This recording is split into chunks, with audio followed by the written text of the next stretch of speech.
За, хуулийн төслийн үзэл баримтлалыг үзье.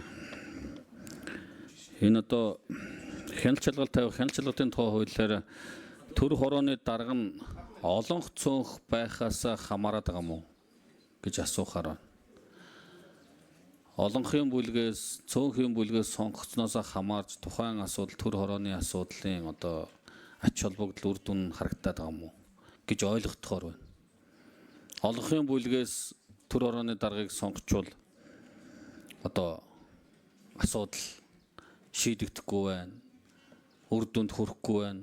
Заавал хяналт шалгалтын одоо төр хорооны даргаыг цөөнхийн бүлгээс сонгож иж асуудал одоо хяналт шалгалт хийсэн болж ингэж харагдах гээд байна л гэж ингэж ойлгогдож байгаа учраас та бүхэн энэ хуулийг ингэж санаачилсан юм уу?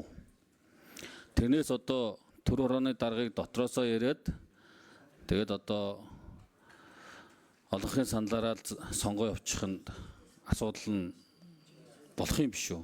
Заавал цөөнхөөс одоо хорооны даргаыг сонгодог байх нь ямар одоо үр дүнтэй юм бэ?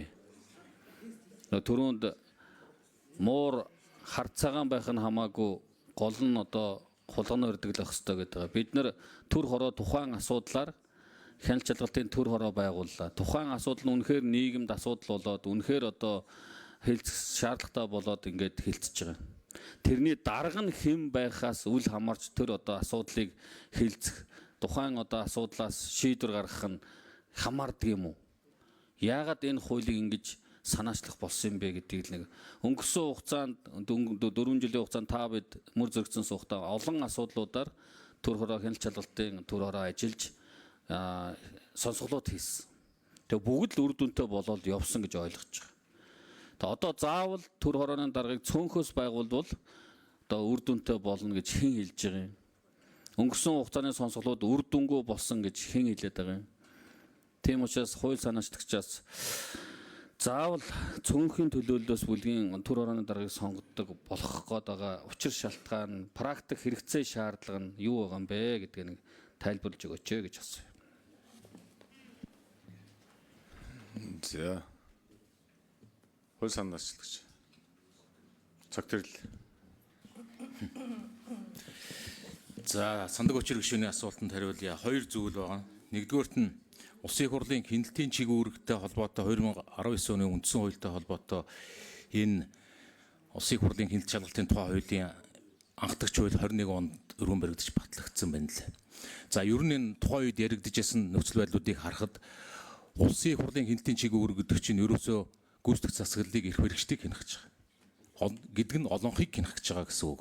Тэгэхээр өөрөө өөрийгөө хянана, өөрөө өөрийгөө шалганаа гэдэг агуулга энэний цаанаас энэ засаглалын асуудал гарч ирж байгаа. Нэгдүгээр. Хоёрдугаарт энэ өөрөө дахиад бидний хувьд нэг тийм шин санаачлаг, шинээр дуу зохиох зурх гэдэг асуудал ерөөсөө биш.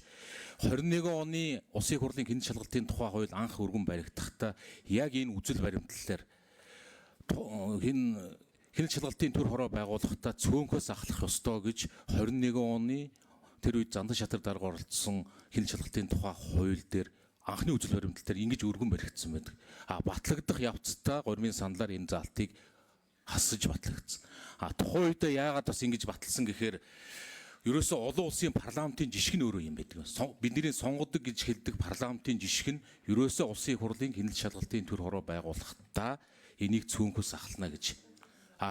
Энэ чинь төр хороо чинь өөрөө олон гишүүдтэй их хурлын нэгдсэн чуулганаар батлагддаг. Энийн дээр олонх цөөнхийн харьцаа олон талаас олонхын хяналт нь бас явчин. Гэхдээ энэний ахлагч, даргалагч нь цөөнхөөс байна гэж тухайн үеийн үзэл баримталтай. За дахиад тухайн үеийн баримтуудыг авч үзсэн л дээ. Одоо энэ цаас байж байна. Улсын их хурлын хяналт шалгах төр хороо ба үндсэн хуулийн үзэл баримтлал олон улсын сайн туршлага гэдэг ингээд судалгааны олон улс Монголын парламентын судалгааны хүрээлэнгээс гаргаж ирсэн баримт бичиг байна. Жишээ нь бол энэ баримт бичгтэр ихэд яг саяны үзэл баримтлалыг энэ бол олон улсын жишг юм байна гэж саналаа өгөөд тухайн үед анхдагч хууль өргөн барихтаа яг энэ үзэл баримтлалаар саналаа өгчихсэн. Энэ өөрөө нөхцөл байдлын хувьд, хэрэгцээ шаардлагын хувьд дахиад олон улсын сонгодог парламентын гэдэг жишгийн хувьд байдаг л зохицуулалт юм бэл. За, сандаг учир гишүүн тодруулъя.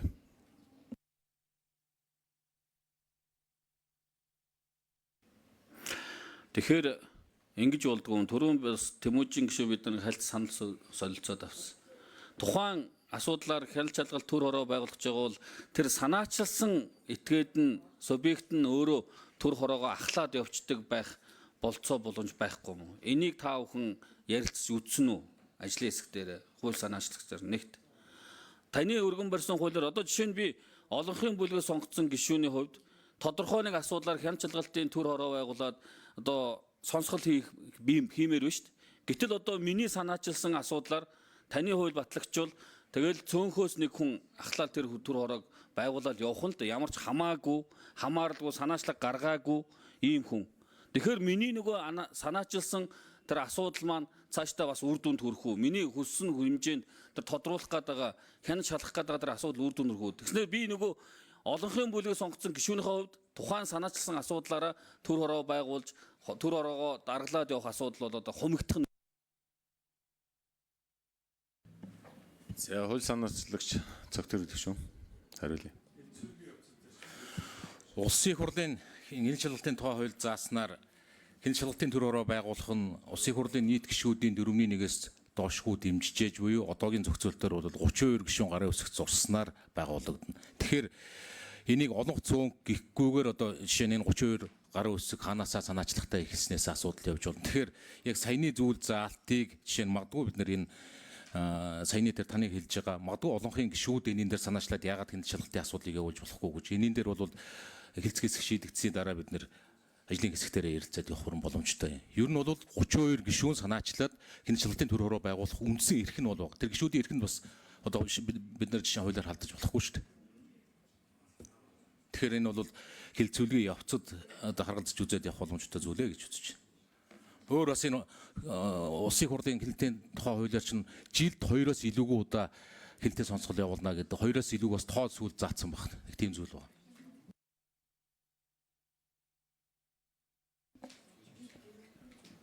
За номын чимэг гишүүн.